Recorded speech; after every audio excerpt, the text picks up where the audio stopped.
regretter quand même que lorsque maintenant nekk naa secrétaire général bi dem naa zone ba n'est-ce pas commencé naa am sama marque on a créé FC Sicap. FC Sicap qui joue aujourd'hui en division régionale.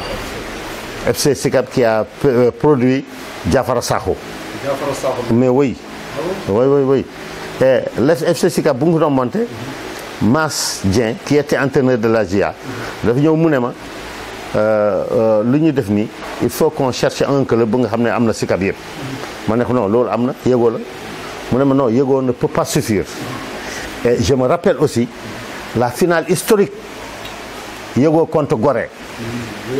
Gorée je me rappelle plus c'était en quelle mais c'était à Léopold Sédar Senghor où le nawetaan avait dit que Gorée men Soklam c'était le nawetaan parce que ñoom pële ñoo fa nekkoon waa HLM bi mais que yëgoo c'était une ASC qui venait du nawetaan pour être finaliste de la Coupe du Sénégal.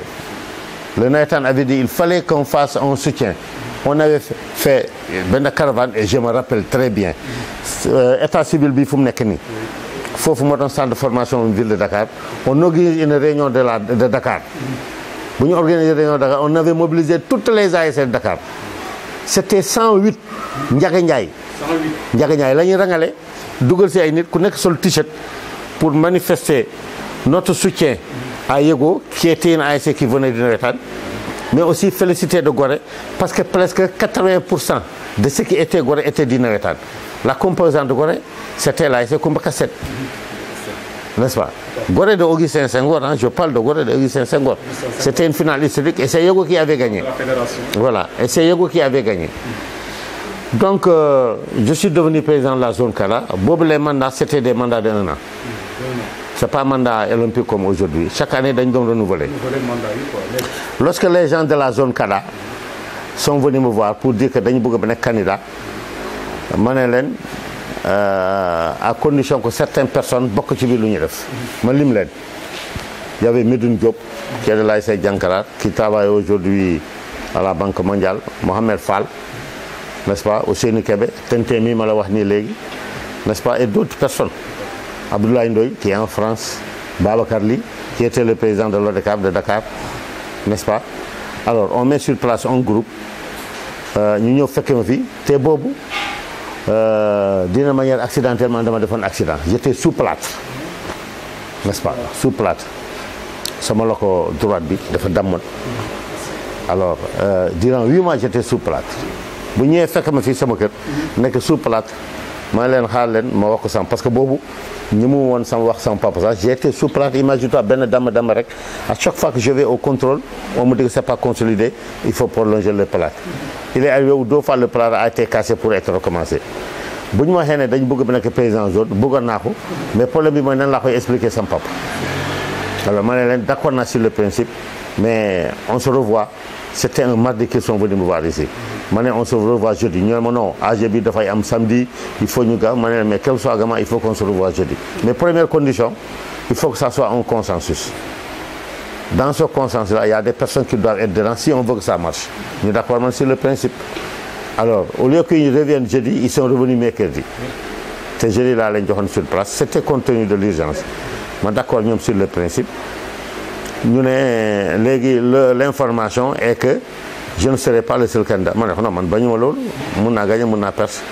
Yalla dogal na ñu dem assemblée générale ba élection ba ma nekk candidat le président sortant nekk candidat keneen ku nga xam ne dañ yaakaaroon dafay nekk ak ñun nekk candidat yàlla dogal ne man ma génn largement avec une différence de 25 voix avec celui qui me suivait. C'est comme ça que je suis devenu président de la zone Kala pour la première année. Alors, j'ai été président de la zone Kala durant 8 ans. Bon, je suis président de la zone Kala, j'étais professionnellement trop pris. Je n'avais pas le temps d'être à l'ODCAV. Mais on mandatait, on avait de bons délégués quand même. Quelqu'un qui est Malik Badji le tout. Il est délégué de l'ASC Liberté. Alors, c'était un bon délégué, il était professeur d'histoire géo. Quelqu'un qui, c'était Medoune Diop. Moi, comme je travaille Banque mondiale par le programme Paluréné, n'est-ce pas? Celui que j'ai remplacé, j'ai demandé à Naïba de délégué à l'ODCAV. Mamadou Goudiaby, il était le pêcheur de l'ORCAV d'ailleurs. Alors, Bimi Didem. à chaque année ngay am goût di organiser ay affaires yu garaaw ngay organiser. Et je me rappelle très bien la finale historique qu'on a organisée ici à Demba Diop, Khalion contre Djankalar, où c'était plein. C'est à cette finale-là que le gosse était décédé. Le gosse que je suis j'étais le président de la zone. C'était d'une coïncidence grave. L'ONCAV venait de terminer son assemblée générale, où Bounama Dièye a été élu président. De l'ONCAV. Dakar, la région de Dakar n'était pas d'accord sur cela. J'avais fait une sortie avec Amidine Sy à Walfadjri pour dire que Dakar n'a qu'à se soumettre à la majorité. Ça m'a failli une convocation, n'est-ce pas, au cours de la finale, m'a invité Bounama en tant que président sortant. Et Dakar, l'ONCAV de Dakar n'était pas Dakar, hein? Mais parce que moi je voulais un sens que Dakar se range derrière le reste du Sénégal.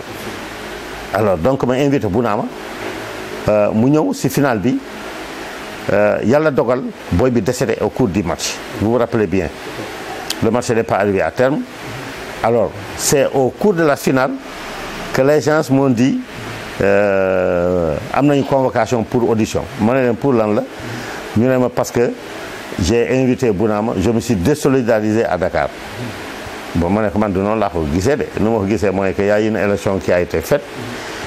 Il y a un gagnant, sûrement il y a un perdant. Bon, que les gens recommencent et puisqu'on puisse travailler ensemble.